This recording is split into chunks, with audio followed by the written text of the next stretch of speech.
नमस्कार, बहुत स्वागत है आपका अपने एमपी के इस खास बुलेटिन में। खबरों के साथ मैं हूं रीनू और साथ ही हमारे साथ न्यूज रूम से लाइव जुड़ी हैं हमारी सहयोगी श्रद्धा। तो सबसे पहले तो हम खबरों के लिए हम रुक करेंगे सीधे श्रद्धा के पास। जी श्रद्धा, ओवर टू यू।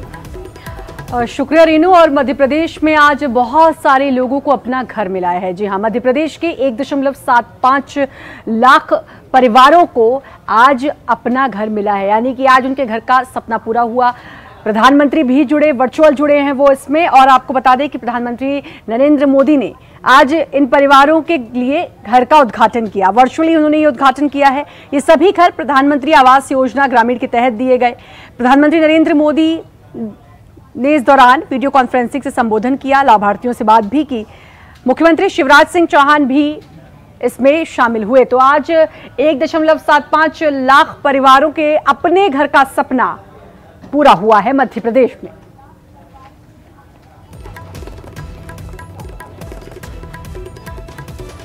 तो 1.75 लाख परिवारों को आज अपना घर मिला है। प्रधानमंत्री आवास योजना के तहत ये उनको घर मिला है। अब प्रधानमंत्री जुड़े और प्रधानमंत्री ने एक प्रमोट के माध्यम से उनका घर दिया, उनका गृह प्रवेश करवाया और साथ ही जितने जो लाभार्थी थे उनमें से कुछ से उन्होंने बात भी की।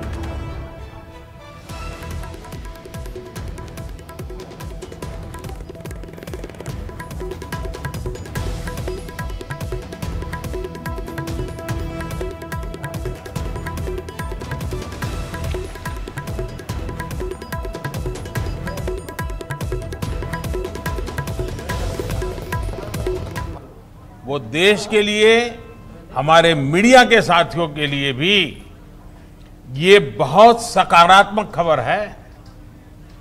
कोरोना के इस काल में पीएम आवास योजना के तहत घरों को बनाने में 125 दिन नहीं, सिर्फ 45 से 60 दिन में ही बनाकर तैयार कर दिया गया है। इससे दो फायदे हुए हैं।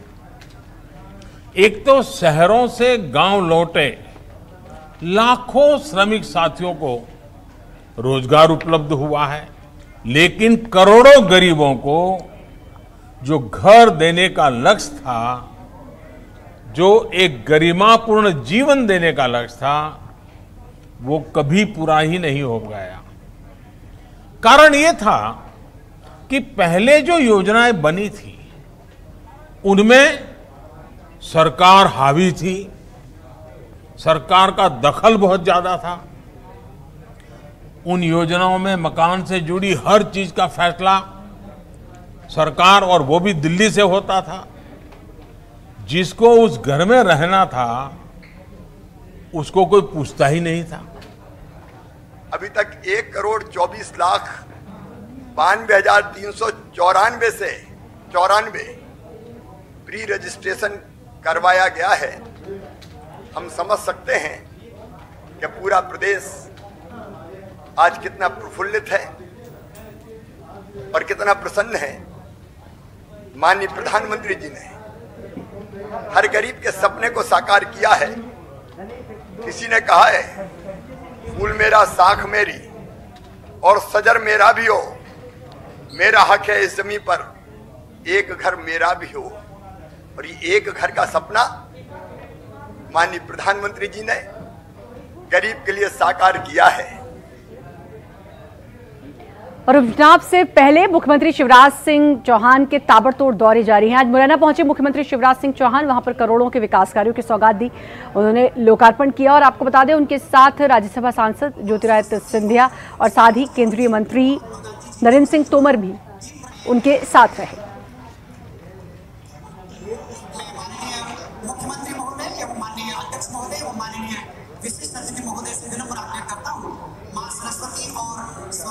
मेरे बहनों भाइयों, कमलनाथ जवाब देना पड़ेगा तो शिवराज सिंह चौहान को, दिग्विजय सिंह तुम्हें भी जवाब देना पड़ेगा।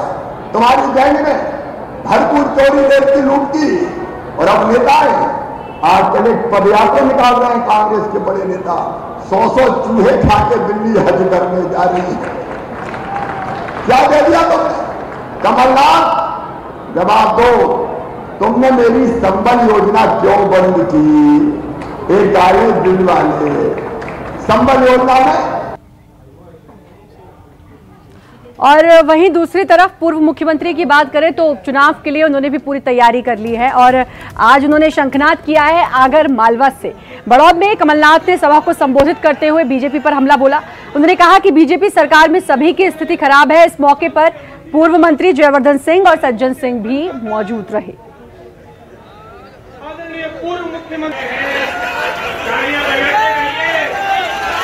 ये तो धन तंत्र है, धन तंत्र सौदा कर लिया। और भाई आप जानते हैं छोटा सौदा तो सीख जाता है, बड़ा सौदा सीख नहीं सकता। जो सौदा करके गए ऐसी सरकार बनाई, बोली सरकार बनाई। आज चुनाव का क्या मतलब? और कांग्रेस में प्रत्याशी तय किए जाने को लेकर पूर्व मंत्री पीसी शर्मा ने कहा कि कांग्रेस कमेटी ने नामों की औपचारिक घोषणा नहीं की है। उन्होंने कहा कि दिल्ली में हुए फैसले के बारे में मुझे जानकारी नहीं। वहीं मामले पर बीजेपी ने तंज किया। पूर्व मंत्री पीसी शर्मा के बयान पर बीजेपी का तंज कि कैबिनेट मिनिस्टर विश्वास सारंग ने यह कहा कि एआईसीसी और पीसीसी का झगड़ा जग जाहिर हो गया है।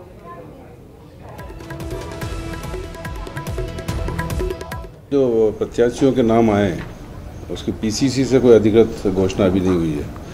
ये दिल्ली में कोई तय हुआ हुआ, लेकिन अभी प्रदेश कांग्रेस कमेटी से इसकी कोई औपचारिक घोषणा भी नहीं हुई है। तो एक गलत चली लिस्ट नहीं चली नहीं, ये यहाँ से औपचारिक घोषणा जो होना है अभी यहाँ से कोई हुई नहीं पीसीसी से। ये दिल्ली में कोई निर्णय हुआ है वो होगा, जिसकी जानकारी मुझे नहीं है। इसकी जानकारी पीसीसी का कोई वरिष्ठ पदाधिकारी दे सकता है। अब देखिए, जिस पार्टी में अध्यक्ष ही इम्पोर्टेड हो तो प्रत्याशी भी तो इम्पोर्ट करके ही आएंगे। जिस पार्टी में सोनिया गांधी खुद ही तो इम्पोर्टेड है, देश का कोई व्यक्ति उन्हें नहीं मिला जिसको वो अध्यक्ष बना सके। पिछले 15-20 सालों से उसी परिवार की गुलामी कर रहे हैं, जिसकी मुखिया आज इटली की निवासी हैं। तो उनकी सूची में खुद के कार्यकर्ता का नाम कैसे होगा? और पीसी शर्मा जी ने तो और नई बात कर दी। एआईसीसी और पीसीसी में यदि झगड़ा चल रहा है तो फिर भगवान मालिक है इस पार्टी का, पहले वो ये निश्चित करें कि ये ऑथेंटिक सूची है या नहीं, उसी के बाद उस पर कोई टिप्पणी की जा सकती है। पर मैं पहले भी कह चुका हूँ, जब दुकान और शोरूम बंद हो जाए तो सेल्समैन कोई भी हो, मार्केटिंग मैनेजर कोई भी हो, आपका सामान ना बिकेगा ना कोई खरीदेगा। और सूबे में 27 सीटों पर उपचुनाव होने हैं और चुनाव आए और ईवीएम पर बात ना हो, ईवीएम पर सवाल ना उठे, ऐसा हो नहीं सकता। इसी कड़ी में ईवीएम पर एक बार फिर से दिग्विजय सिंह ने सवाल उठाए, जिसका जवाब दिया है प्रदेश अध्यक्ष, बीजेपी प्रदेश अध्यक्ष वीडी शर्मा ने। उन्होंने कहा कि दिग्विजय सिंह को इस देश में कुछ भी अच्छा नहीं लगता। कमलनाथ को भी दिग्विजय ने ठिकाने लगाया है और दिग्विजय जमीन खिसकने से डर गए हैं। साथ ही दिग्विजय सिंह की टीम सोनिया में वापसी पर कहा कि टीम सोनिया में दिग्विजय सिंह जैसे लोगों की ही जरूरत है। धन्यवाद भाई साहब, आपने विस्तार। दिग्विजय सिंह, आपने पूरे मध्य प्रदेश को 2003 के अंदर बंटा ढार कर दिया था, बर्बाद कर दिया था। आपको इस देश में अच्छा तो कुछ लगता ही नहीं है। आपको तो हर चीज में, जब देश की सीमा पर सैनिक अपनी जान जोखिम में डालकर देश की रक्षा करता है और 1 इंच पीछे नहीं हटता, सीने पर गोली खा करके देश के लिए अपनी आहुति दे देता है, उन सैनिकों के लिए आप कहते हो कि सर्जिकल स्ट्राइक का प्रूफ क्या है? मध्य प्रदेश में तुमको अधिकार क्या है बात करने का, अगर इस मध्य प्रदेश की जनता के बारे में? और जबलपुर में निजी अस्पतालों की मनमानी के खिलाफ एनएसयूआई के कार्यकर्ताओं ने प्रदर्शन किया। सीएमएचओ दफ्तर का घेराव करने जा रहे कार्यकर्ताओं पर पुलिस ने लाठीचार्ज किया और आपको बता दें कि पुलिस ने हल्का बल प्रयोग करते हुए कार्यकर्ताओं को खदेड़ा।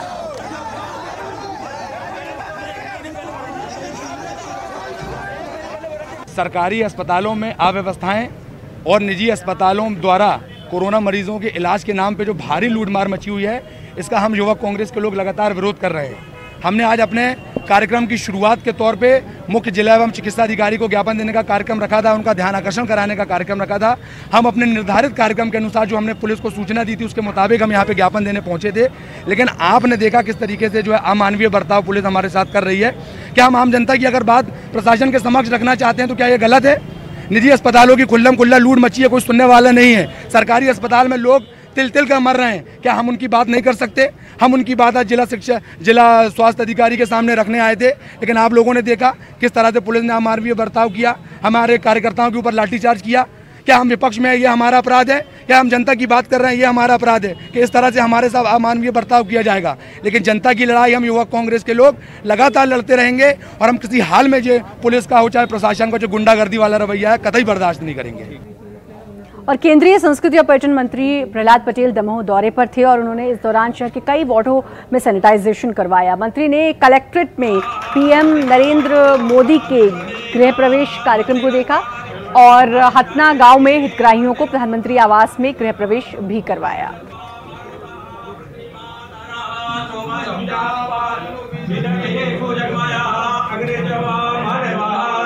दिशा की बैठक में जो पिछली बैठक और उसके बीच में जो चीज़ें तय हुई थी उसका क्रियान्वयन हो चुका है, उसका पहले प्रतिवेदन भी देखा, वर्तमान की परिस्थितियों पर उसकी समीक्षा भी हुई है ताकि आगे जिले की गति को देखा जा सके। और इंदौर में करोड़ों रुपए की चावल घोटाला सामने आया है। क्या है पूरा मामला, बताएंगे एक छोटे से ब्रेक के बाद। ब्रेक के बाद एक बार फिर से आप सभी का स्वागत है। खबर शिवपुरी से, जहां पर फायरिंग के बीच मना जन्मदिन। जी हां, कांग्रेस के पूर्व पार्षद के रिश्तेदार ने मनाया जन्मदिन। पार्क में मनाया गया जन्मदिन, तो वहीं कोरोना काल के चलते जनता के लिए पार्क बंद है, फिर भी पार्क के अंदर जश्न मनाया गया। बड़ी खबर आपको दे रहे हैं, कोरोना काल के चलते जो पार्क बंद है वहां पर जन्मदिन मनाया गया और साथ ही फायरिंग भी की गई है, जबकि हर्ष फायरिंग पर सख्त तौर पर रोक है। तो फायरिंग के बीच जन्मदिन मनाया गया। कांग्रेस के पूर्व पार्षद हैं और जिनके रिश्तेदार ने जन्मदिन मनाया है पार्क के अंदर। जो पार्क बंद है कोरोना काल की वजह से, यहां पर जन्मदिन का जश्न मनाया गया और साथ ही हर्ष फायरिंग भी की गई है। अब आप ये तस्वीरें देखिए जहां पर जो कांग्रेस पार्षद हैं उनके रिश्तेदार का ये जन्मदिन मनाया जा रहा है और साथ ही फायरिंग भी की जा रही है, जबकि सख्त मनाही है फायरिंग को लेकर। हर्ष फायरिंग आप नहीं कर सकते हैं, उसके बावजूद यहाँ पर पार्क के अंदर जश्न मनाया गया। अब ये देखिए, अब जिन्होंने केक काटा, जिनका जन्मदिन है, वो भी फायरिंग करते हुए नजर आए। एक बार नहीं, दो बार नहीं, बल्कि कई बार यहाँ पर फायरिंग की गई। तस्वीरें आपके टीवी स्क्रीन पर हैं। पार्क के अंदर ये जश्न मनाया गया, हैप्पी बर्थडे टू यू भी कहा गया और साथ ही पार्क बंद है कोरोना काल की वजह से। उसके बावजूद यहाँ पर जो सारी गाइडलाइंस हैं उनकी धज्जियां उड़ाई गई। अब आप ये सोचिए कि जब कांग्रेस पार्षद के रिश्तेदार ऐसे करेंगे तो उसके बाद कैसे आप कह सकते हैं कि बाकी जनता अपना जश्न ना मनाए, बाकी जनता पार्क ना जाए? फिर आप कैसे रोक लगा सकते हैं? तो ये तस्वीरें आपके सामने हैं। कोरोना काल में पार्क बंद है, पार्क के अंदर जाते हैं कांग्रेस पार्षद और अपने रिश्तेदार को लेकर उनका जन्मदिन मनाते हैं, फायरिंग करते हैं जो कि सख्त मनाही है। सारे गाइडलाइंस की धज्जियां उड़ाई गई। तस्वीरें आपके सामने हैं।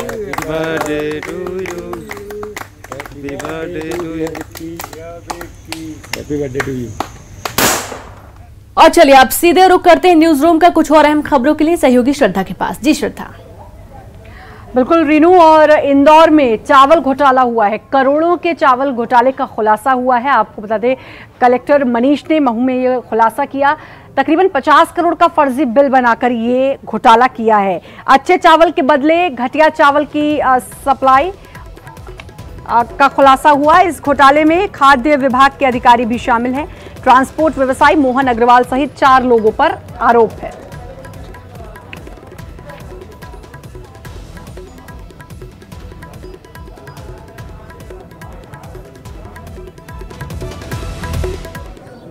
यहाँ पर एसडीएम महू साहब अभिलाष मिश्रा ने एक जांच की थी जिसमें राशन माफिया मोहन अग्रवाल, उनके दोनों बेटे तरुण और मोहित, लोकेश अग्रवाल, आयुष अग्रवाल एवं अन्य लोगों की संलिप्तता पाई गई है राशन के हेरफेर में। उस पूरे सिलसिले में एसडीएम मऊ द्वारा जांच की गई। जांच के बाद पुलिस के पास प्रतिवेदन भेजा गया, जिसके बेसिस पे बड़गोंदा थाने और किशनगंज थाना में एफआईआर लॉन्च हुई है। टोटल 5 एफआईआर 4 बड़गोंदा थाने में, 1 किशनगंज थाने में है। इस पूरे मामले का सार ये है कि ये लोग राशन गोडाउन कंट्रोल का राशन उसका पूरा हेरफेर करते थे और इससे अवैध लाभ जो मिलता था उससे कमाई करते थे। और डिंडौरी में मृतकों को सरकारी राशन दिए जाने का एक मामला सामने आया है। आपको बता दें कि सरकारी योजना के तहत मिलने वाले राशन की पात्रता पर्ची में कई ऐसे नाम दर्ज हैं जिनकी मौत सालों पहले हो चुकी है। मृतकों के अलावा हजारों रुपए का वेतन पाने वाले सरकारी कर्मचारियों और धनवान लोगों के नाम से भी बाकायदा बीपीएल राशन कार्ड बना हुआ है, जिन्हें हर महीने सरकारी राशन दुकान से सस्ते दाम में राशन आवंटित किया जाता है, जबकि जरूरतमंद गरीब पात्र व्यक्तियों को सरकारी योजना के तहत राशन नहीं मिल पा रहा। ग्रामीणों ने इस बात की शिकायत जिले के जिम्मेदार अधिकारियों से भी की, लेकिन अब तक अधिकारियों ने उनकी सुध नहीं ली।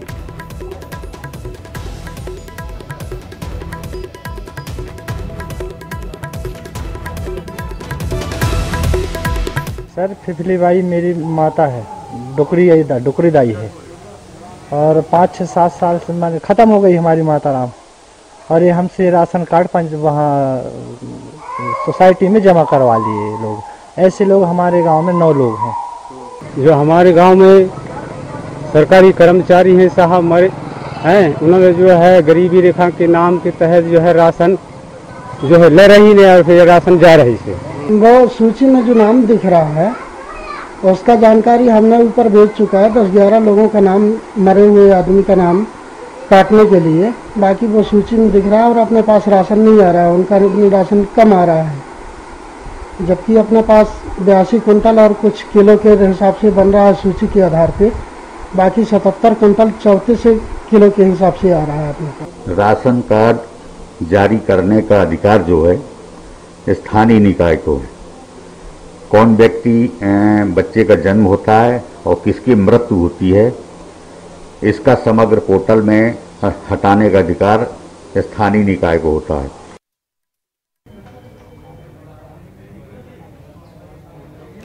और बुरहानपुर में गरीबों के अनाज पर डाका डाला जा रहा है। आपको बता दें कि नागरिक आपूर्ति निगम और अनाज माफिया मिलकर राशन दुकानों पर अनाज पहुंचाने वाले ठेकेदार कम माल पहुंचाते हैं, जिसके चलते दुकान संचालक गरीबों के हिस्से के अनाज में कटौती कर देते हैं। नागरिक आपूर्ति निगम के अधिकारी इस मामले की जांच की बात कह रहे हैं।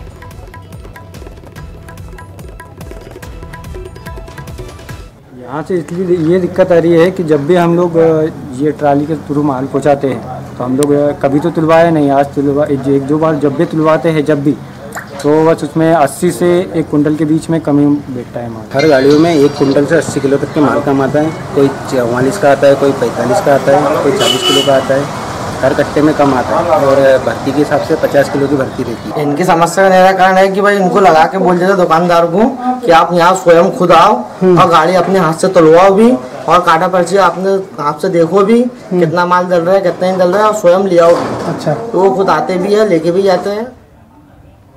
और रीवा में वृद्धा पेंशन में गड़बड़ी का खुलासा हुआ है। आपको बता दें कि यहां 27 साल के युवक पर वृद्धा पेंशन का लाभ लेने का आरोप लगा है।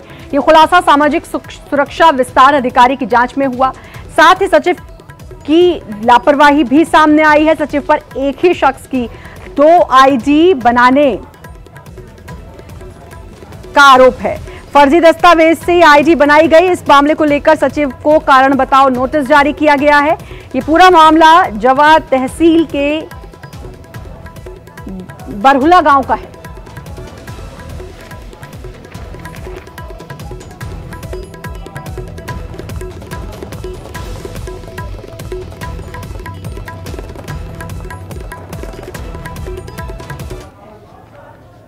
और शहडोल मेडिकल कॉलेज में बड़ी लापरवाही सामने आई है। आपको बता दें यहां एक मरीज को ऑक्सीजन नहीं मिल पाई और मरीज ने खुद मेडिकल कॉलेज में 108 बुलाया और मरीज ने इसका वीडियो बनाकर वायरल भी किया है। तो बड़ी लापरवाही, स्वास्थ्य सुविधाओं के लिए बड़ी बड़ी बातें की जाती हैं, लेकिन जमीनी हकीकत कुछ इस तरीके के सामने निकल कर आती है।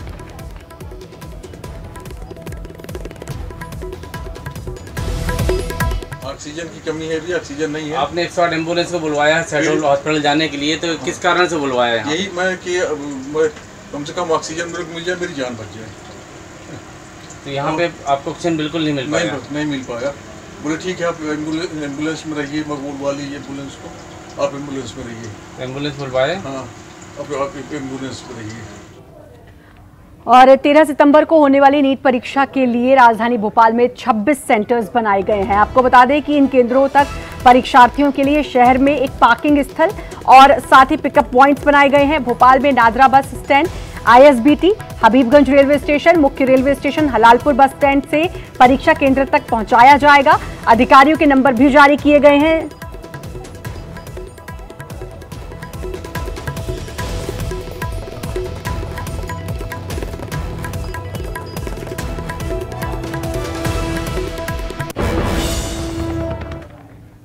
और भोपाल में होमगार्ड मुख्यालय में लगे 12 हरे भरे पेड़ों को काट दिया गया। अफसरों का ऑफिस बनाने के लिए इन पेड़ों को काट दिया गया। नगर निगम की जगह SDRF के जवानों ने पेड़ काटे। बिना परमिशन के पेड़ काटने की बात कही जा रही है। होमगार्ड और SDRF के अफसरों ने मामले पर चुप्पी साधी हुई है।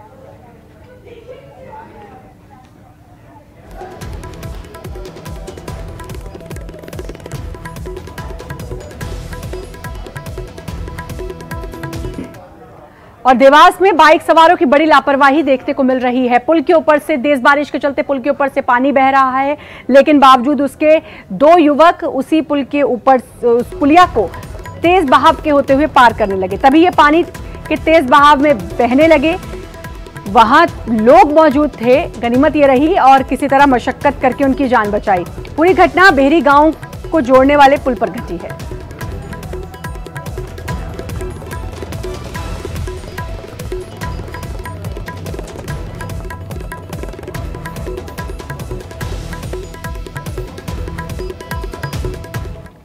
और इसी के साथ फिलहाल इस बुलेटिन में इतना ही। स्टूडियो से रीनू जुड़ी हमारे साथ, तमाम बड़ी खबरें बताई रीनू, उसके लिए आपका बहुत बहुत शुक्रिया। लेकिन बाकी खबरों के लिए लगातार आप सभी बने रहे न्यूज़ 18 मध्य प्रदेश छत्तीसगढ़।